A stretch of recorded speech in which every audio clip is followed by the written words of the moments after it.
All right, and we're rolling. Welcome, everyone. This is the first episode of the Combat Chat, which is a brand new podcast that I'm going to be releasing hopefully weekly. Just kind of talking about all kind of combat sports, predominantly mixed martial arts, as that's my go-to really. And we're going to talk about boxing as well. Maybe even touching a little bit of WWE. I'm a bit of a WWE fan. WWE, do you like how quickly I say WWE? I'm a fan. And so that might creep in every now and then, but it won't be solely based on that. It'll be predominantly UFC and Bellator. So yeah, today's episode we're going to be covering the recent fight night of Kevin Lee and Edson Barboza. You're going to be also be covering Bellator 198, which happened on the weekend. Cool card. Very much enjoyed. Get into it a bit more later. And we're going to have a little bit of a breakdown of the summer. The fights we've got coming up, stuff we've got to look forward to as the mixed martial arts community, and I'll give my opinion on it all, what I think is good to look forward to, what I think is probably not going to be as fun, and general just kind of info about the podcast. So let's go. First of all, it's a bit old so I won't linger on it too much, but the UFC Fight Night New Jersey card, where we had Barboza versus Lee as the main event. That was a pretty awesome card. I thought I watched it live, the entire card. I don't normally. I normally just kind of stick to the main card, but I watched the entire card, and it was a pretty good night of entertainment, I thought. We started off with Corey Anderson versus Patrick Cummings. For me, Cummings didn't look like he was on his game. We've seen him perform much better, but I mean, Corey Anderson, he had been criticised for his grappling game, and he came out quite well here. You could definitely see his college level grappling that he was using, and he played it well, and I mean, he got the decision win. It wasn't the most entertaining of matches in the night, but you know, he got the job done, and fair play to him. He probably won't do much for his UFC rankings. I mean, after that fight, he did in fact move up to 9th from 10th, so I mean, it's progress, but he's not flying up the rankings as such, and it wasn't the kind of performance that, you know, is going to get people behind him and getting people rooting for him to get pushed further up the rankings. So that was that. And, you know, we had a couple of other fights. We had the very controversial Merab Dvalishvili, I believe I'm saying that right, versus Ricky Simon.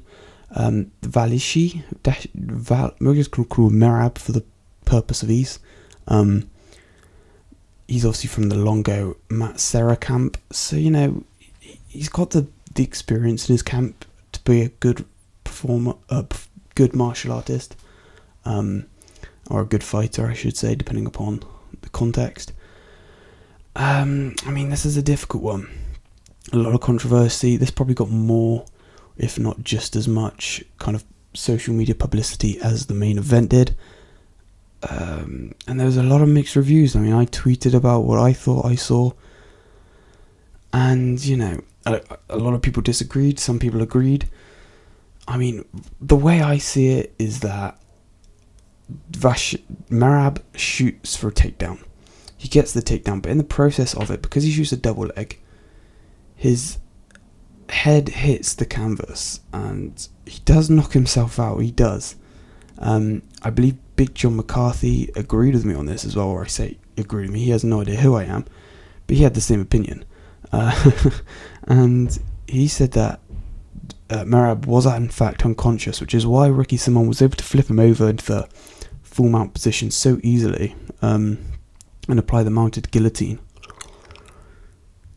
And I mean, it's a tough one. He people get confused because his legs were bicycle kicking. People assumed he was conscious, but if you look at the upper half of his body, he's not fighting. He's not hand fighting the choke in any way, shape or form. He is very much just taking it. I mean, at what point does the referee step in and say, you're too tough for your own good, you're in danger of doing yourself harm, you're not attempting to get away or, you know, fight the choke off. He's literally just waiting for the clock to run out. So I mean, it's a difficult one. I personally stand on the camp and the side with that he definitely was out. I feel he lost consciousness and he came back. He lost consciousness and he came back again. and the referee asks him if he's okay, and he does give him the thumbs up. That is true, that does happen. But can the referee take that as a sign of he can continue, he is safe to continue? And the rulebook states that if the referee feels the competitor cannot safely continue or is in no state to continue, then the ref must stop the fight. I think he's got to stop the fight, to be honest. And people will complain, people will not like that, because people believe if the fighter wants to continue fighting and they're able to respond in that way, they should be allowed to do so. If he's hand fighting, he can continue, but he's not. He is very much laying idle to the choke. He is out. You see when Ricky Simon gets off of him after the bell goes, he is out. He tries to get up and he is told to lie back down, correctly so, because, you know, he has just been in a choke for the best part of half a minute. But he is unconscious. You can see his eyes are glazed over. He's very much not with it. So I personally agree with the decision. I feel giving it a TKO was a surprising decision. I would have given it a submission, if anything. But the decision's been made. Of course, the Longo Serra camp are going to kind of appeal against this and try and get this overturned. I don't feel they will do. I don't think that will be a successful appeal. But a rematch is definitely on the cards there. But it was a good fight. Up until that point, it was a very, very good fight. Both fighters were very much in it. And, you know, I'd definitely be up for seeing a rematch for that. So, we had the Lafayette beat Garcia. You know, nothing to talk about really there. Very standard card fight, to be honest. It just is what it is. And then we got onto the main card and we had Jim Miller versus Dan Hooker. I mean, it was a good knockout by Dan Hooker. It was a very strong knee. Connected well. It was definitely the right decision. There's no controversy here. But you don't like seeing that against a vet like Jim Miller. You know, he's a legend of the game, man. There's no two ways about it. He's been around forever. His record is 28-11 with no contest. So, you know, he's definitely a fan favourite in that respect, and it's not nice to see him get knocked out like that. But Dan Hooker's, you know, he's made a statement there, because, I mean, the 155-pound division is the most competitive division in the world, even including other organisations like Bellator, ONE FC, you know, all over the world. It is the best and most competitive division in the world, where the level of fighting is at the highest standard, and the competition is just unbelievable. So can I see Dan Hooker, you know, getting anywhere in that division? Unfortunately not. I would like to see him. I think he's a difficult guy. He's quite a big guy, so, you know, I mean, he's definitely got the size to do something in that division. He's definitely got, you know, the physical attributes. But I mean, when you look at the top five and like the top five contenders, and you could argue every single one of them could go for a title shot next, he isn't getting anywhere anytime soon, so he may look to move up. If I was him, I mean, but then even then, when you look at the welterweight division, you know, there's not much going on for him there, because that again is a very stacked league, and he's way too big to cut down to 45. So he's in a tough place at the minute. I mean, I don't know where he goes from here. He's just got to keep trying to work his way up the rankings, really. But, you know, for anyone outside of the top 6, maybe 7, there's not much there. I mean, this is something I'm going to touch on anyway, because I have quite a strong opinion about this, about how I feel I see it kind of playing out. I mean, you may as well touch on it now while I'm talking about the subject. Bit of a subject rapid switch there, but hey ho. So you've got Khabib as the champion at the minute. I feel the point he's been making is that he's going to defend quite frequently. Obviously Ramadan is coming up, and so therefore he's not going to be able to fight. He's not going to be able to book for a fight until at least 228, because that'll be in September. UFC 228, that is. So, I mean, that's probably the earliest we're going to see him again. Will Conor get sorted out by then? I don't think so.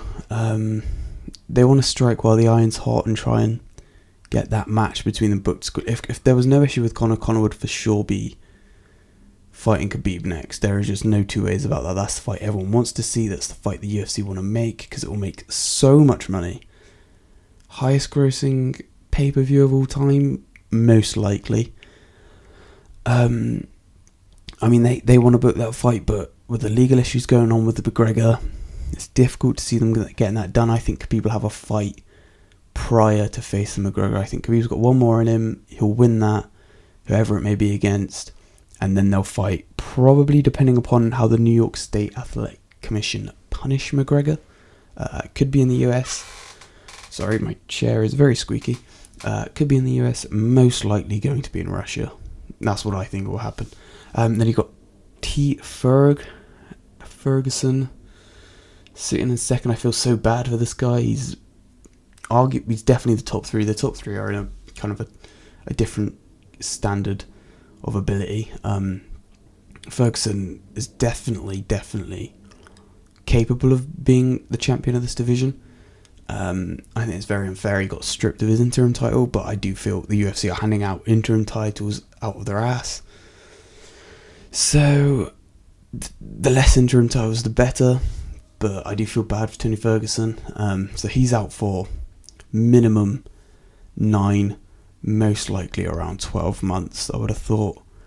Won't see him again until probably earliest March next year. By the time he's recovered, I mean, this injury takes 6 to 7 months to recover for a normal person, let alone to be able to train on it like he does and fight like he does, especially in the style that he possesses, that unorthodox kind of style fighting. He's definitely got a long road ahead of him to recover, but I think he'll get there. I think he'll definitely come back. Will he be as good? Only time will tell. And then we've got Alvarez. After that, Poirier, and then Kevin Lee. That rounds off the top 5 of that division, or top 5 contenders, should I say. Everyone wants to see Alvarez Poirier 2 after the controversial first decision they had around a year ago, I want to say. I'm not 100% sure. Everyone wants to see that again. I don't think we will. I think we'll see Alvarez versus Khabib next, because Alvarez has one title fight. He has one fight left on his contract before it expires. I think if he fights Khabib, I think if he loses, he could get cut. I mean, that's very unlikely. It'd be so harsh on him, so unfair. I think I'd definitely feel bad for him. But I mean, that division is so stacked that it is. I mean, it's very unlikely. Do not misunderstand me, because I think he is one of the best fighters in that division. He's definitely, he is in your top 5 no matter what. So I don't think he will get cut, but that division is so stacked that it is anyway. They're struggling booking everyone as it is currently, let alone when McGregor and Ferguson return. And then you got Dustin Poirier. He's a lovable guy, but he's definitely gonna struggle trying to get a title shot. He might do. We've seen something like that before, where a guy ranked number 4 gets a title shot. I believe Cody Garbrandt, when he got his title shot against Dominic Cruz, might have been as low as number 6. I think he was 5 though. I want to say he was ranked number 5 when he got his title shot. So we've seen guys lower down the rankings jump in for the title shot before. I mean, Khabib fought Alec Quinta to win the title. So, and he was ranked 11th at the time. So it's definitely doable for Poirier, but I don't feel he'll get that. I feel he will get Kevin Lee next. I feel that is the matchup that's going to happen. And as much as I like Kevin Lee, I feel like he's still a couple of fights off of the title shot, because there's just so much ahead of them, in terms of the quality in front of them, and each division either side, you've got featherweight and welterweight, both are stacked. So it's not good to be around that 145 to 170 pound weight right now, but for the fans, it's brilliant. But anyway, hopping back onto our actual subject of covering the UFC Fight Night, I said I wasn't going to talk too much about this. We're already 15 minutes in. I can only apologise. So, we've got up next Aljamain Sterling versus Brett Johns. I had Brett Johns going into this fight.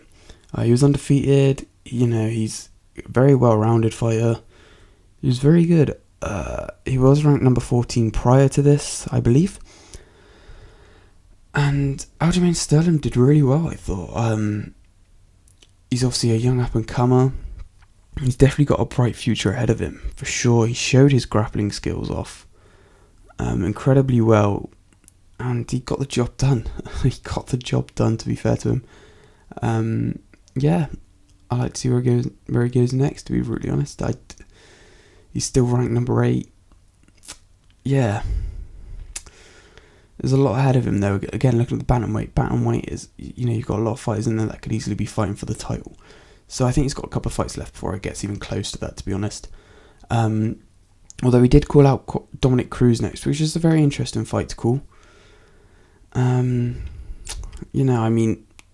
His wrestling is strong, and against a guy like Dominic Cruz, he could definitely get a big upset in that fight. Dominic Cruz is, his footwork's very difficult to deal with. He's very unorthodox. He's very unpredictable, and he's very difficult to deal with. But I feel like if Aljamain Sterling, being quite a strong guy for that division, he's quite big. He could definitely put in some work against Dominic Cruz, and he could definitely pull an upset. But I mean, the number 8 ranked guy fighting the number 2 ranked guy.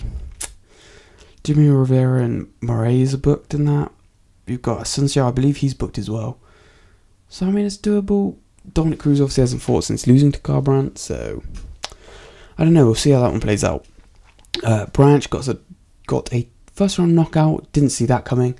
Good knockout. Good to see him get back on, because he lost to Rockhold before, which is a tough fight anyway. So good to see him get a knockout and get back into winning ways. Justin Willis, this was a bizarre one, because both of these guys were unranked going into this year. They were the third fight from the main event. You only had Edgar Swanson and Barboza Lee after these guys. But you had Justin Willis versus Chase Sherman. Jesus, Justin hits hard. He trains at AKA with Kane and Khabib and DC, so he's definitely got a good camp in that, and I can imagine his wrestling's quite good as well. So he could be a bit of a up and comer in that division. Yeah, I mean, what do you expect? It was a big heavyweight fight. Justin wins on decision. But yeah, it's a cool fight. Good to see two guys. It's bizarre positioning on the card, but it is what it is. We'll see where they go from there. Neither of them had much momentum and still really don't. So yeah, that is what it is. We'll see where Willis goes from here. But yeah. Then up next we had Frankie Edgar and Cub Swanson. A lot of controversy surrounding this fight because of obviously Frankie's quick turnaround. We saw him get stopped by Ortega in the first round. I think it was something crazy, like just over a month before this fight. I think it might have been something like 6 weeks as well. But wow, he looked good. His boxing was excellent. He kept Cub Swanson at bay. And Cub Swanson's no mug, man. Like, he can box. So, what a performance by Frankie. Puts him right back in title contention. Where does he go from here? I think he gets either the winner of Aldo Stevens. I think that's where he goes. Because obviously you've got Holloway and Ortega booked. I don't think Holloway's going to go up if he gets this. He's teased it a little bit, but I don't think he will go up if he wins against Ortega.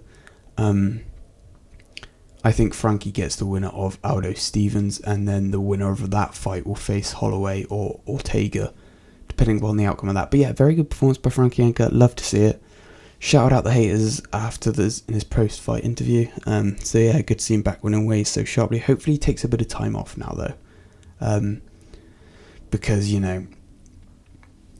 he's still what day is it now? It's May. This fight card was in end of April, so I mean he's still only 2 months off of getting knocked out. He should take a good time off now. He's earned it. And then we had the main event, Barboza Lee. Kevin Lee, wow, what a performance. He made a promise going in that he was going to beat Barboza worse than Khabib did. Anything less than that would have made his stock go down for sure. If he comes in and just barely gets a decision win over him, and it's close, he definitely loses stock after that fight. He'd go up in the rankings for sure, because he still gets the W, but he wouldn't be taken seriously in the title picture, and he beat Barboza worse than Khabib did. Granted, it's 5 rounds, and granted he had an extra 10 minutes to work with him in there. But wow, Kevin Lee looked good. His wrestling is some of the best in the division. It's up there with Khabib's, and I know Khabib is not Sambo, he is a wrestler. It's up there. I would be very intrigued to see what a fight with Khabib would be like. About who could, it comes down to whoever could be on top on the ground would win that fight, I think, and whoever has the better cardio. And when you look at the aspects of Kevin Lee, his cardio was excellent. He was still going in the 5th round like he was going in the 1st. His wrestling was very strong, very dominant. He holds control very well against the cage on the ground, and he's just a very strong performance. Obviously, there was the slight hiccup in the 3rd round, I suppose you could say, with that spinning heel kick by Barboza, cracked Lee on the top of the head. And he was doing the chicken dance for a few seconds, as it's been called.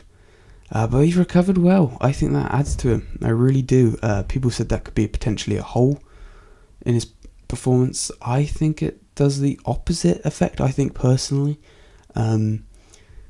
That just adds to him, because he was able to recover well against a guy who is probably one of the best strikers in the game, let alone in the 155-pound division.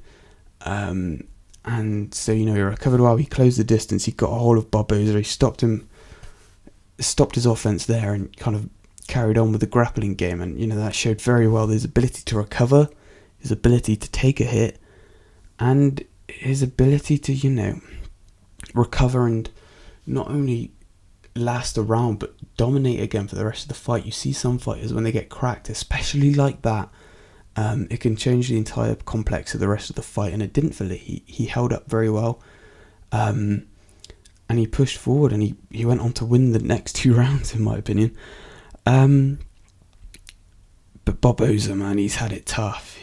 His past 2 fights have been against 2 killers in Kevin Lee and in Khabib, both of which styles are not good for him. Both grapplers who just, take you down, and they hold you there and they beat you until you want to give up, really. And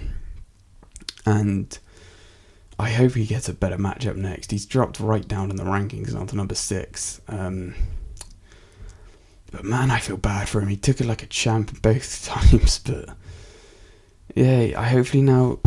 Oh, sorry, just knocked the mic a bit there. Hopefully now he gets a better matchup. I'd like to see him fight. I'd like to see him fight Gaethje. I think that'd be a really interesting fight. Diaz wouldn't come back for him.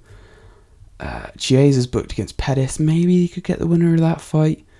Or maybe he could get Ally Quinta. That might be quite an interesting matchup as well. But there's a couple of options there for him. But he's not had an easy run the past 6 months. That is for sure. And that was 220. Or not 225. What am I talking about? That was the fight night. It was a good card in general. Very good card. I enjoyed it. I think everyone enjoyed it. And yeah, it was awesome. I feel for UFC that card did a lot for them. It's definitely set up potential fights down the line, like with the Lee, like with Aljamain Sterling. Edgar's back into where he was before. It shows that he's able to deal with getting stopped well and recover and bounce back from it. So it's all good. You've got the rematch with Merab and Simon. I'm going to presume it's Simon. You've got that rematch that they could go with as well. That would have a lot more hype behind it now and a lot more attention because of the way that match ended. So there's a lot on their cards from that. From a one-off fight night, they've definitely got progression for them ahead of them. And then we've got quickly. I just want to talk about a preview of UFC 224 because that is not this weekend, I'm recording this on Wednesday the 2nd. It's not this weekend, it is the following weekend, so May 13th. So, I think I'll do another episode next week and I'll kind of break this down more, but it's an okay card. A couple of interesting fights on there. I'll do predictions as well next week when I do another episode. You've got Nunes, Pennington. Yeah, it's an okay card. Nothing that's going to kind of blow anyone away. So that's kind of a shame, but we've got a hell of a summer up for us. Like a hell of a summer coming up for MMA fans. This is a good summer. That is for sure. I'm just going to rattle through it quickly and then I'll kind of break it down a bit more as we go over the summer. I'm planning on doing these over the summer as well. I'll break down kind of each fight night and each event and analyze it and kind of preview it and all that kind of jazz over the summer in a lot more detail. But this is kind of me running through them and kind of giving my thoughts briefly. So yeah, we've got 20th of May, UFC Fight Night in Chile, headlined by Damian Maia and Kamaru Usman. Maia coming in on short notice for that one, so fair play to him fighting a beast like Usman. Should be an interesting clash because both are very good grapplers. I think Usman takes that one though, personally. But like I said, I'll think about it more. I'll come back to it, and I'll do a bit more of an analysis and a bit more in depth of my thoughts and kind of where I think each fight's good for. Again, apologies about the chair. We've got Fight Night London. Fight Night London. I'm on a mad one. Fight Night Liverpool. First UFC Fight Night in Liverpool. First one in the UK outside of London as well, which is awesome. That's coming into us at the end of May. That's going to be awesome. Darren Till, good to see him back in after knocking out Cerrone. Tough matchup for him though, but like I said, I'll break it down further closer to the time. And then we've got Fight Night in New York coming up. UFC 225 in Chicago, Illinois. That's going to be amazing. That's going to be an awesome night. It's stacked. That's probably the most stacked card of the summer. Maybe just losing out to 226 at the minute, but when you look even further down the card, there's a lot on there, a lot to sink your teeth into. I think for me, that's probably my favourite card of the summer for sure. See Whittaker back in the octagon as well is going to be awesome because I love Robert Whittaker. I love his fight style. I think him and Yoel Romero after their first fight, when Whittaker won by decision, I feel that was kind of hindered a bit because of the knee injury he got. But I feel like in a rematch, I think it's going to be probably one of the best fights of the summer. Might be a bit early to say, but I feel like it's definitely going to be top 3 fights of the summer for sure. Especially if it lives up to potential, undoubtedly top 2, undoubtedly. And then we got a Fight Night in Singapore, which for me at the minute isn't looking like the best card. Not excited for this at all. We've got Cerrone on there, Leon Edwards, but nothing to blow your mind, to put it kindly. But it's still, that's not until towards the end of June, so you still got some time to add some fights to that. But that doesn't look like a good card at all. UFC 226 International Fight Week, so this is usually a big card as it is anyway. Headlined by Stipe versus DC, wow. And then co-mained by Holloway and Ortega, wow. And then you've got Ngannou versus Lewis as well on that card. They're still going to add some fights to that. You've even got the reorganised Pettis versus Chiesa on there after the whole bus incident in Brooklyn. That's looking like a good card already. And there's only 6-8 fights on that in the minute. So that again probably could be fight of the summer. That Miocic Cormier definitely could be card of the summer. It's in Las Vegas. So we've got a good couple of fights coming up to look forward to for us MMA fans. And then something I want to touch on that I actually didn't notice until I was prepping this podcast episode. You've got Aldo and Jeremy Stevens that's been announced for the Fight Night in Calgary. But looking on the UFC website, that's not actually the main event. They're still saying that the main event is to be announced. which is bizarre. I think that's probably just a mistake though, to have the second ranked featherweight. Wow, my words are all over the place today. To get the second ranked featherweight against the fourth ranked featherweight, for that not to be in the main event on a fight night sounds bizarre to me. You don't normally see those higher ranked fighters headline a fight night as it is anyway. So, I mean, that's an interesting one, but I think Aldo Stevens will definitely be the main event. It's definitely going to be a good fight. Interesting to see how Aldo's recovered, because he hasn't fought since losing to Max the second time in December.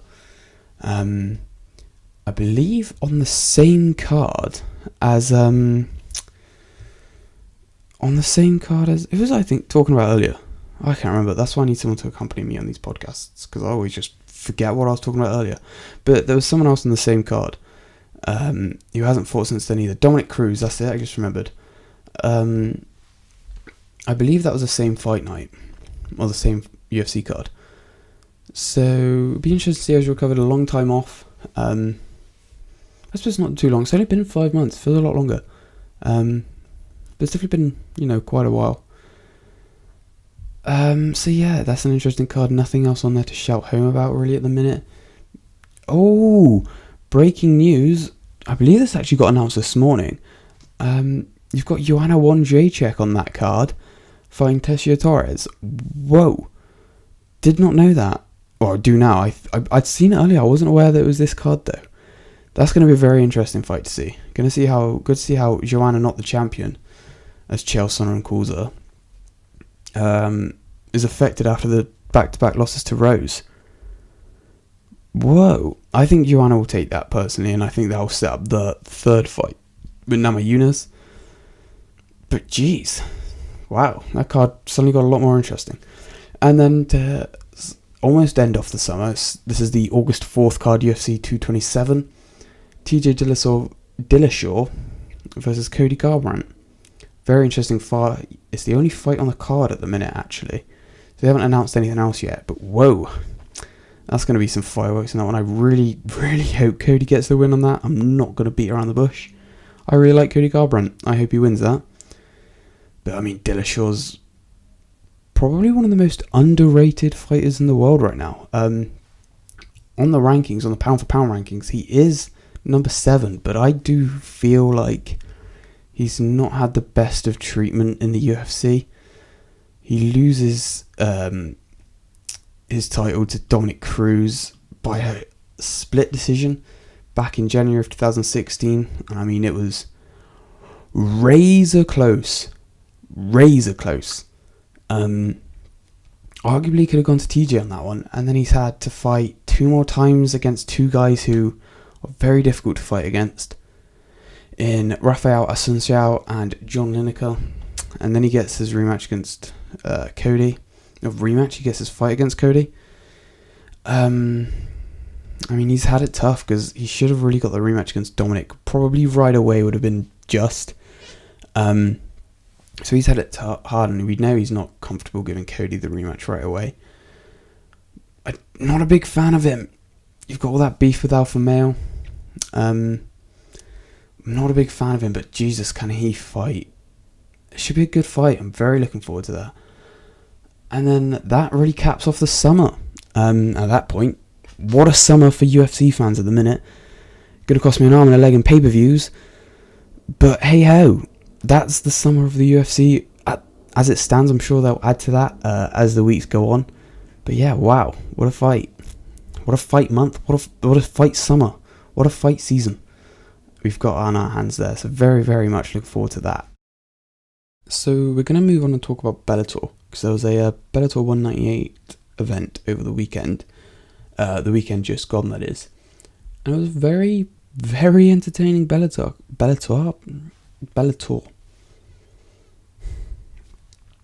So we're going to move on and talk about Bellator 198, because there was an event over the weekend for them. And it was a very, very interesting card, I thought. Very interesting, very entertaining. From a purist MMA fan point of view, I worded that horrendously.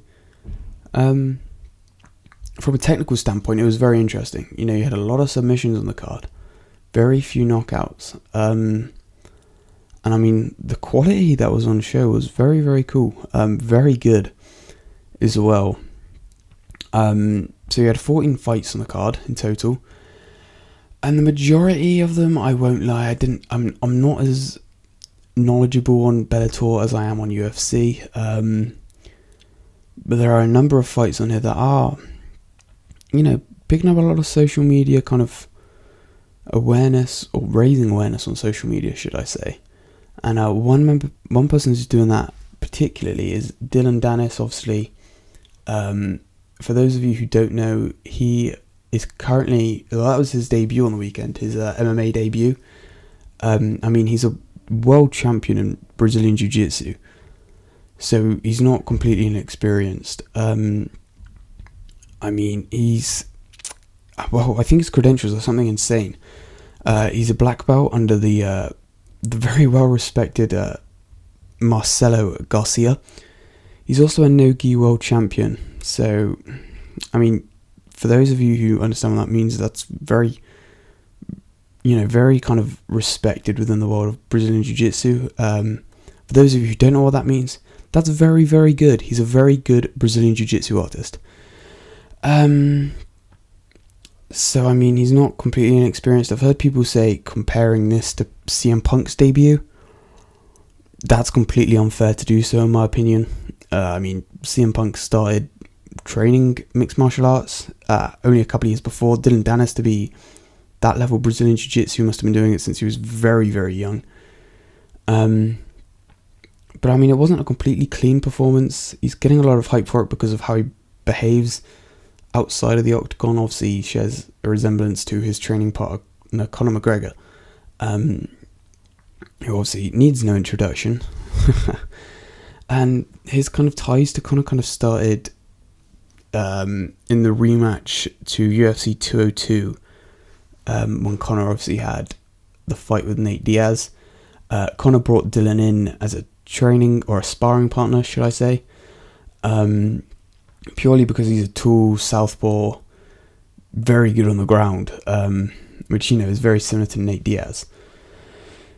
So that's why, or how their connection started, and they've just been training partners ever since. And you could probably see that just by looking at him. The clothes he was wearing, even some of his sayings. I watched both of his post-fight press conferences, and the kind of phrases he uses, the way he words things, his mannerisms, the way he talks about his performance as well, especially, sounds almost like Conor McGregor wrote the lines for him. And he probably did. No disrespect to anyone involved, but he probably did. Or he probably gave him some pointers at least to try and promote himself. But it's the direction the sport's heading in now, man. So you've got to let him do what he's got to do. He's going to get a lot of hate for it in the same way Colby does. At least Dylan is kind of... it's obvious he's trying to be Conor McGregor. And it's obvious that's who's kind of inspired him. Whereas with Colby, it's almost like he's trying to be his own person, his own kind of personality, while blatantly not being his own personality and trying to be Conor. Is what it is. Let people do what they want to do. It's entertaining for me to watch. It's entertaining for the fans, I hope. Let's just not take it all too seriously. But yeah, is Brazilian Jiu-Jitsu cannot be turned down. I think he probably one of the best Brazilian Jiu-Jitsu artists in the MMA game right now. Obviously, you can't compare it to the circuit of Jiu-Jitsu only, because when you look at some of the guys competing in the Eddie Bravo Invitational and competitions like that all around the world, it's very, very difficult to argue otherwise that he's competing with them, because I believe to be fair to him, he got quite far. I believe he got to the semi-final in something. I should know this, but going back to the MMA fight itself, his stand-up needs work, that's for sure. He got tagged a couple of times against a guy who's probably not the most accomplished standing up, should we say. Kyle Walker lost his last two fights to first round submissions, so I do feel like unfortunately he was cherry picked to face Dylan to make sure Dylan won. But credit to all men involved. Kyle Walker took the fight. He landed some good shots. But once Dylan got it to the ground, it was very much clear that was going to be the end of the fight just because of the sheer quality difference between the two of them. But, it is what it is, man. They're trying to build a star there, Bellator. It's clear to see they're trying to almost build their equivalent of Conor. Let them do it. If it gets more eyes on Bellator and it pays off in 2 or 3 years' time, and they're making a crap ton of money from it, fair play to them. I remember when Vince McMahon turned down the opportunity to buy UFC. Well, I believe it would have been Strikeforce at the time. No, it wouldn't have been Strikeforce. But I believe back in the day, Shane McMahon wanted to buy UFC, and Vince turned it down because I believe his reasoning was you can't build stars when you can't control the outcome. And I don't believe that to be true personally, in my opinion. You can build stars in the UFC, you just book them against people that their styles very much allow them to win. For example, Conor fighting someone like Jose Aldo, probably. Styles would be quite kind to him there. Obviously, Aldo's got a great jiu-jitsu game, but he's predominantly Muay Thai, and Conor's being such a tall featherweight at the time probably favours him quite nicely. And we all saw how that turned out. So anyway, you had a couple of other fights on the card. You had Rafael Lovato Jr. versus Gerald Harris. Again, good fight. Ended quite quickly with a submission in the first round. I mean, it was weird. You had a string of 4 submissions in a row, which you don't normally see on an MMA card. But a lot of people have been comparing the kind of submissions. My favourite personally was the Rafael Lovato Jr. one. The transition to kind of roll Gerald Harris over into the armbar was slick. It was very nice, very, very nice. But to be fair to Harris, he did come in on short notice, so you can't hold him too much to it. But that was my favourite submission out of the 4. You also had a Gracie on there as well, Neiman Gracie. I don't know too much about him, unfortunately, but he did get the submission win over Javier Torres in the second round. I haven't got much to say about that. I'm not hugely knowledgeable in Bellator. But we move on to the main event, which obviously I know very much about. I try to anyway. Wow, that sounded obnoxious.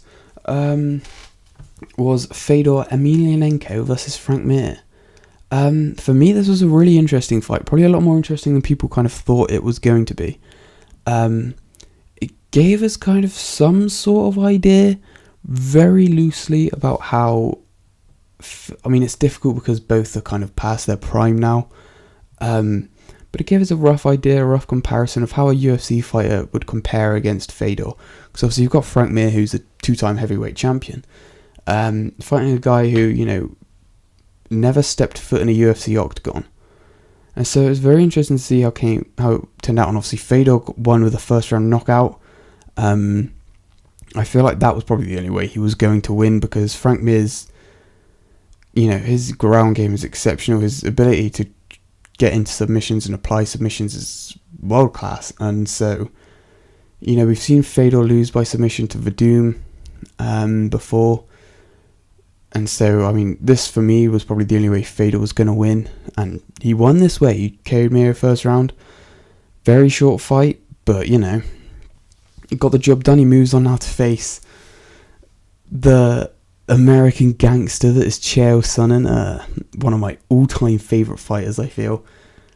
Paved the way for guys like Conor and Colby and Dylan Dennis to kind of trash talk in the way that they do now. But for me, Chael's still my all-time favourite trash talker. He's just... Some of the lines he comes out with are hilarious.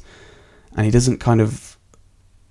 It's just... I don't know what it is. It's almost like this innocence of his trash talking. The way it's almost like school playground insults. It just gets me. And so, yeah, Fedor's fighting Chael next, which will be a really interesting fight. Fedor, I would imagine, is going in as the favourite for that fight.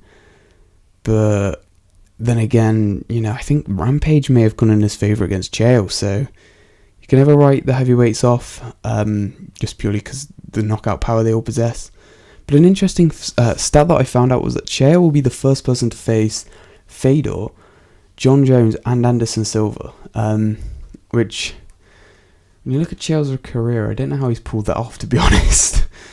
Because as much as I love Chael, and I think he's a phenomenal guy, and he comes across really well. If you listen to his podcast, if you listen to him on other people's podcasts, if you watch him on TV, he just always presents himself very, very well. But he's not the most gifted of fighters.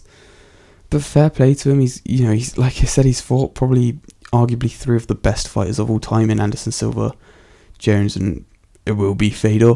So fair play to him. But yeah, all in all, Bellator 198 was a very enjoyable card for me. I thought it was fine. I mean, like, there was no kind of performances that massively wowed me, where I thought, hang on, who's this guy? But yeah, as a night of mixed martial arts goes, it was good. Put it this, if you slapped a UFC label on it, you wouldn't be able to tell the difference, apart from the fighters involved. And that's not a knock on anyone, that's just a sheer quality that they both are competitive with each other. And I think, if you haven't checked out a Bellator card before, please do. Here in the UK, it's probably quite difficult to watch, because I don't believe it airs at a normal time for us, should we say, for lack of a better term. But they're definitely worth watching, because it's mixed martial arts, and if you love mixed martial arts, you'll enjoy it no matter what, really. So now we're going to talk about some boxing as well, because a lot of boxing news has happened. I mean, like, when I decided I was going to do this podcast, it seemed to be that all the kind of topics I wanted to cover, all the sports of MMA and boxing and that, just so much news seemed to come out that I had to write like an entire document of all the points that kind of happened between the like 5-6 day period where I was setting up and getting equipment and kind of organising everything. That just so much happened that I was like, this is going to be a long episode. So I don't actually know how we're kind of going at the minute. But hopefully it's not too long, and hopefully it's not too boring. But some of the boxing news that kind of came out, probably the biggest news of the week, I think you could argue that for sure. Definitely some of the most interesting is that Tyson Fury's announced he's going to be returning. Coming back on June 9th against an unnamed opponent, and he is still currently an unnamed opponent at the time of recording. I mean, they're not going to give him a contender for the title, that's for sure. He's definitely, going to be kind of get a couple of warm-up fights before coming back, just purely because he can arguably, well, he can sell quite well. He can sell fights really well. He can hype fights really well. He's definitely, bringing in promotions or promoters a lot of money. I don't think they're going to throw him straight to the wolves in his first fight in, 2 years? I believe his last fight was in November 2015, I want to say, against, obviously, Klitschko. So, I mean, it's definitely going to get a couple of warm-up fights first before jumping back in. But, I mean, it makes the kind of the top 3 of the heavyweight divisions or promotions or whatever you want to refer to them as. I'm going to refer to them for divisions purely for ease. It definitely makes that a lot more interesting. So the minute the attention is very much on David Haye. David Haye, why did I say David Haye? It's definitely not on David Haye, although he has got a fight coming up on the weekend. It's very much on Anthony Joshua and Deontay Wilder, because they're the kind of the 2 big dogs. For those of you like WWE, you'll get the Roman Reigns reference. They're definitely 2 big guys at the top of the division. Obviously Joshua holds 3 of the 4 belts, and Wilder has the other. Sorry, I don't know each one exactly. I believe Joshua, let me have a go actually. I believe Joshua has the IBF, the WBA, the WBO, and then Wilder holds the WBC. If I've got that right, I'm actually going to be very, very impressed with myself. Yeah, he does. Wilder's got WBC. That's what I said. God, knowledge. So yeah. So, I mean, they're kind of... I don't think their fight will happen. I think if it's going to happen next year. There's been a lot of rumours about it. Apparently, Joshua's been told that he's got to make a decision in the next 10 days. But, I mean, there's a lot of complications on that. Because, obviously, the problem is with boxing for me is that you obviously have all the different kind of... I need to know the names, but I believe it's like the promotions, like the kind of... The WBO, the IBF, WBA and all that. The IBF want him to fight Povetkin next, and they've said that if he doesn't, they're going to strip him of that belt. And obviously Joshua doesn't want to lose his belts because he's worked to collect them all. And I believe the IBF was the very first belt he won as well, professional. And so he's probably going to want to hold on to that. And the fact that they're now forcing him to forfeit it if he doesn't fight Povetkin's pretty annoying. But I completely understand why, because if he was to go and fight Wilder and lose, the opportunity for the IBF to make more money off of a Povetkin fight is just not there as much. So I do get why they're doing it, but from a fan's point of view, it's pretty irritating. It's very irritating, in fact, but unfortunately I feel like that's what's going to happen. I mean, I feel bad for Wilder, because Wilder's kind of accepted all the criteria that Joshua's put in place for him, where the fight's happening, these sized gloves, all these kind of things, and Joshua's still kind of refusing it.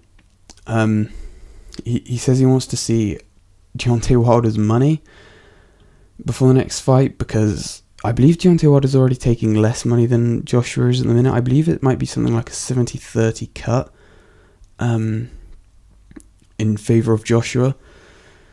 So, I mean, I feel bad for Wilder. He does want the fight, and you can't argue against that. But I mean, with the kind of the golden child that Joshua is and the kind of aura around him, is that he does get very carefully booked now, because they want to kind of cash in on the money that he will make them while he's still undefeated. And I feel like as soon as he gets defeated, he might lose some of that shine. But, it's definitely not a given, because we saw Conor lose to Nate that first time around, and he came back and he recorded the 2 biggest pay-per-view buys in UFC history.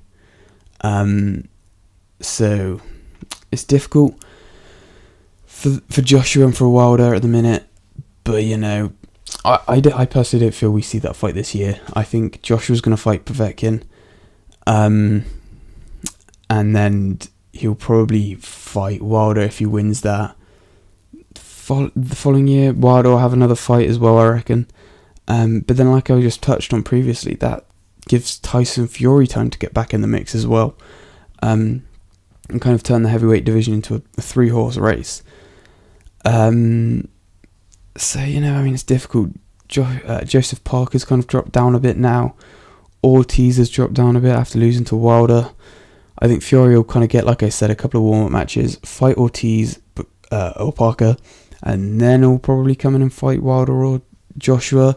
Hopefully by that time we've got kind of order in this realm, and kind of we've seen that fight. We know who the winner is. But you can never really count out until you see the fight, because if it ends controversially, like the first Carl Froch Groves did, arguably, they could instantly book a rematch. So it's difficult at the minute. We're just going to have to kind of sit back and see how it plays out. But we've also got another fight on the weekend, which is Tony Bellew versus David Haye. What can I say about this? Wow. Obviously got pushed back after David Haye got injured, I believe. Again, or was it Bellew got injured? I believe David Haye got injured. I want to say it was his shoulder. Obviously, he tore his Achilles in the first fight, and he's been recovering from that. But I believe he got another injury that pushed it back. It might have been his Achilles again, but I'm sure someone will correct me on that. So yeah, hopefully, I think we'll see a Haye win here. I think Haye will put in a strong performance. It'll put in a safe performance in terms of he won't be going in looking for the knockout. I think after how the first one ended, I think he'll just be going in there looking for the W. I'm going to take Haye on points for this one if I was a betting man. I'm not advising that you bet, but if I was going to place a bet, that is how I'd place it. It should be a good fight though. I'm looking forward to it. I think Haye will make the decision though. I think his experience over the younger Bellew will probably just, give him the edge to go on and get the W. Will we see a rubber match though? If Haye wins, obviously it's 1-on-1, and law in combat sport always dictates that if we see one apiece, we go to the third rubber match. I don't think we do here though. I don't think there's anything in it for either boxer if they do. If Hay does pick up the win, there's nothing in it for them anymore. I feel like the money's been made. You're not going to get that same hype. The only way that happens is if it's an absolute war and they go out there, slug it out for 12 rounds, and then one of them gets stopped in the last minute of the 12th. But I mean, apart from that, there's just nothing in there anymore. I think Hay's probably going to try and keep pushing for that title shot because that's what he wants, really. He says he wants to be world champion again. In my opinion, not a chance. I mean, the next breed have come through. Hay had his time when he beat Valuev, and then lost to Klitschko. He's had it kind of time to be at the top. He's getting on a bit now, and I don't feel he can compete with the likes of Joshua, Wilder, Fury when he comes back if he's the same, Ortiz, Parker, Povetkin, all them towards the top. Even Dominic Breazeale, I don't think he can compete with them anymore, to be honest. And I feel like this, if he does win, I wouldn't be surprised if we were to see a Hay retirement. But I'm gonna have to wait and see. I can't call that out of anything. That's just a little suspicion I've got going on, because I think it would be quite a nice way for Hay to come out, or to walk away rather, if he comes back from injury and then beats Bellew. For Bellew, I think he drops back down a weight class, though. I think that's probably the best decision for him. There's nothing, like I said, there's nothing there for him at heavyweight. And it's just not his weight class. He's just not built for that weight class.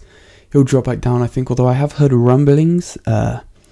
Again, probably very unlikely, but you never know in combat sports. But apparently there's supposed to be the setup of a boxing match with Bisping. Obviously, for those of you who aren't into UFC, but if you're not into UFC, why are you listening to this podcast? Because it's predominantly based around UFC. But obviously, it could be fighting Bisping. Doesn't happen. Just straight up, just doesn't happen. The reason Conor Floyd happened was because they're two of the biggest sportsmen in their respective combat sports.